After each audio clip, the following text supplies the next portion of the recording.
So let's look at some of these embellishments then. If I was on the D chord, for instance, we have this one right here, which is the pinky. Now, we call this a D sus4, but I don't want you to worry about the names of these. Again, I want you to think more about the creativity of your ability to play than the theory of the names of everything that we're doing. When I was younger and I was learning how to do this stuff, it wasn't because I was studying theory. It's because I was sitting in my room going, I have a pinky that I should try and screw around with and see what I can come up with. So I would sit and go...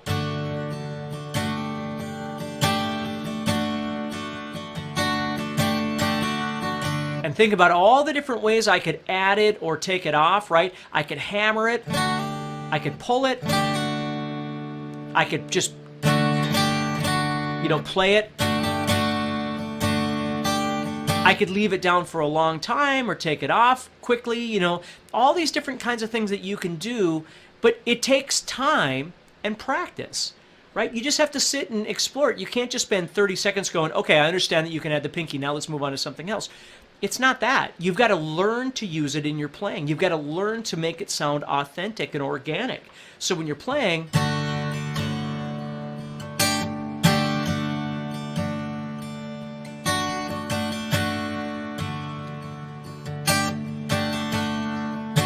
okay?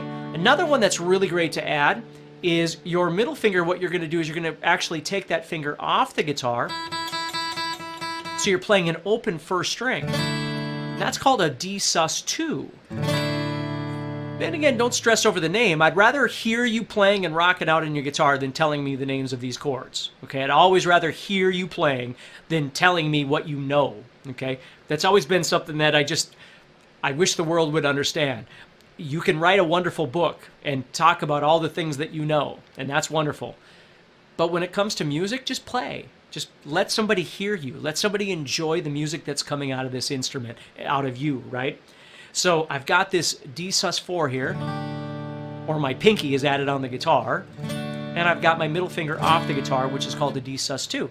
Now I can use those.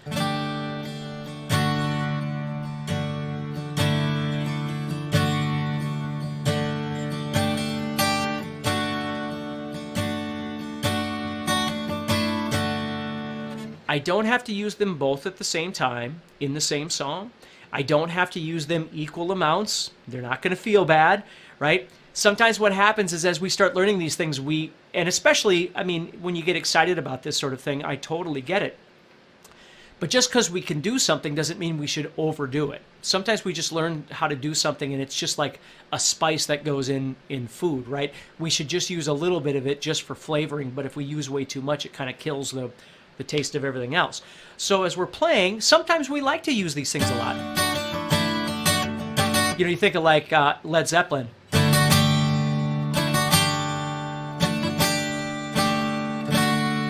You see, that's actually part of the little part of Stairway to Heaven. It's kind of the melody for that particular part of the song.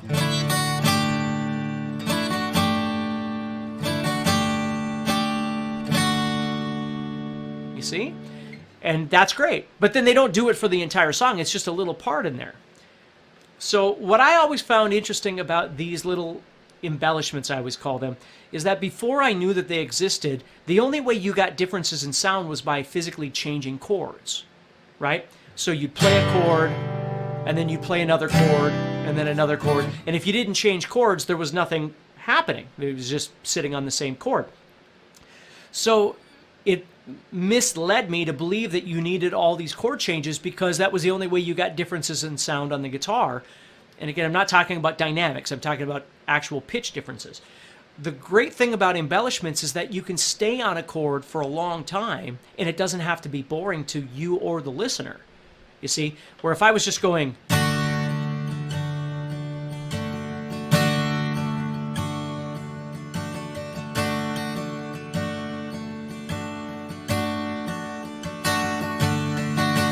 Now, again, there might be somebody singing over the top, but then that's fine because then we've got variation happening. But if nobody's singing, it's just the same chord. But if I start adding in...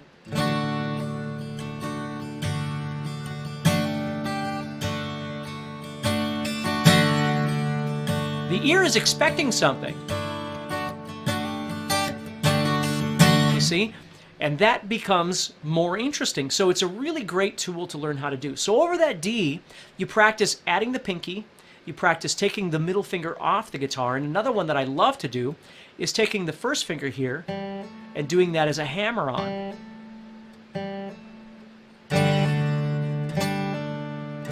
Now, if you use it in a chord, what I would suggest is try to avoid hitting the first string, because if you hit the first string, it becomes harder to hear that note. But if you just hit a couple of strings or 3 strings or something like that, you'll hear it more. And if you're familiar with picking, flat picking, which again, we'll talk about all these things in the course, but if you're familiar with flat picking,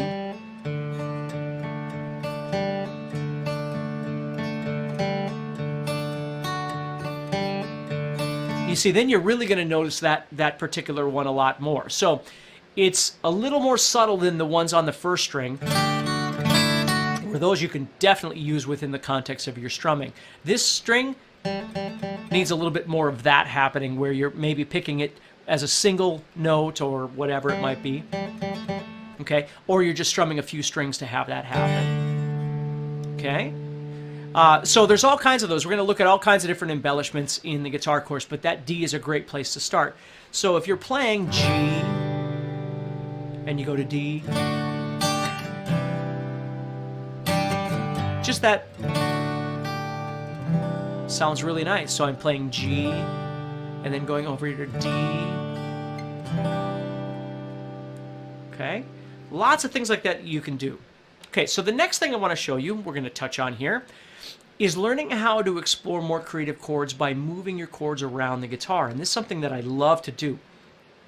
So let's say, for instance, and there's lots of ways that you can do this. Like the D is one of the ones I always show people, because if you think of the song Wholehearted by Extreme, you see this moving around all over the place, where he'll take the D,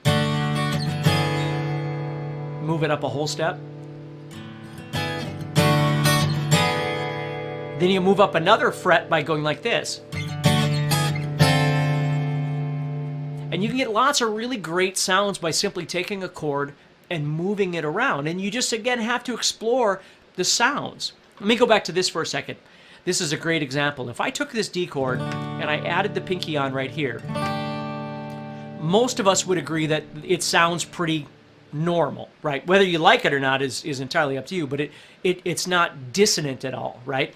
But let's say I took that pinky and I added it in 1 fret higher, just by exploring, because I'm in my creative space, I'm exploring my guitar, and I do this.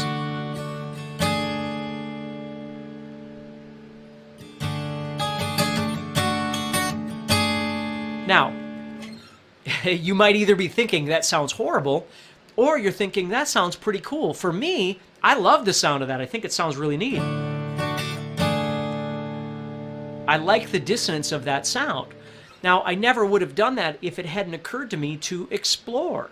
If I just did the matter-of-factly, my teacher said, or I read somewhere, or whatever it might be, that you can add this and then you're done, you'll never know that that sound even exists unless you spend a little time exploring it. So again, please understand, the bigger picture here is that you've got elements that you practice on a daily basis to get better. Rudimentary elements, we can call those.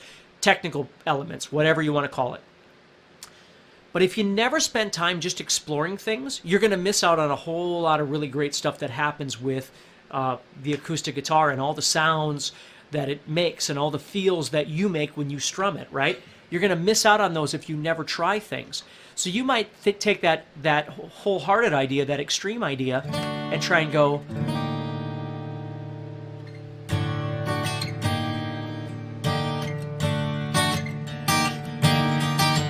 and you might love it or you might hate it, and it's okay. You just have to explore things and see what you come up with. One that I like to show people is I wrote a song quite a few years ago where I used a D and an A, and the song was in the key of A. Okay, so I was going from the D to the A, but I didn't want that traditional kind of sound. So what I did was I took the C chord and moved it up a whole step, so it was a D of sorts.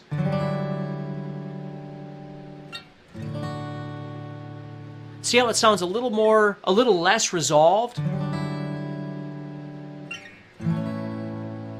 But then going to that A sounds kind of strange.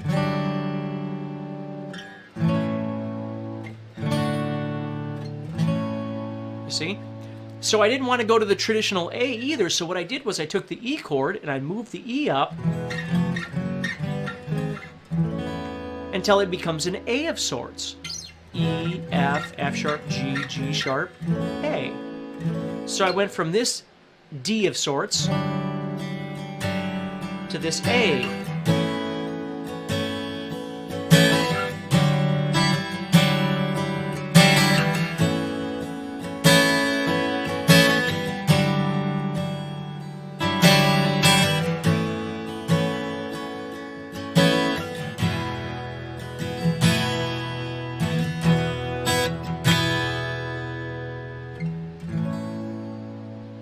Okay, and there I just did E, added my pinky underneath on the 3rd string here on the 2nd fret, and then I actually moved up and went 0, 2, 2, 4, 0, 0. Now again, there's a million ways that you can do this sort of thing on the guitar. I'm just trying to show you that there's more than you might realize going on when you play. You know, when you first start learning how to play, you have to start with basics. You have to learn how to play a D before you can embellish a D, right?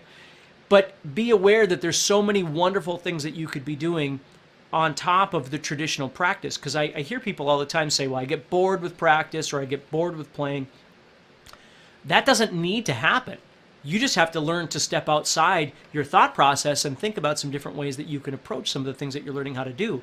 And all of these things just lend themselves so beautifully to the sound of the acoustic guitar and our availability to be able to strum and pick. You see, all those kind of things just are just amazing.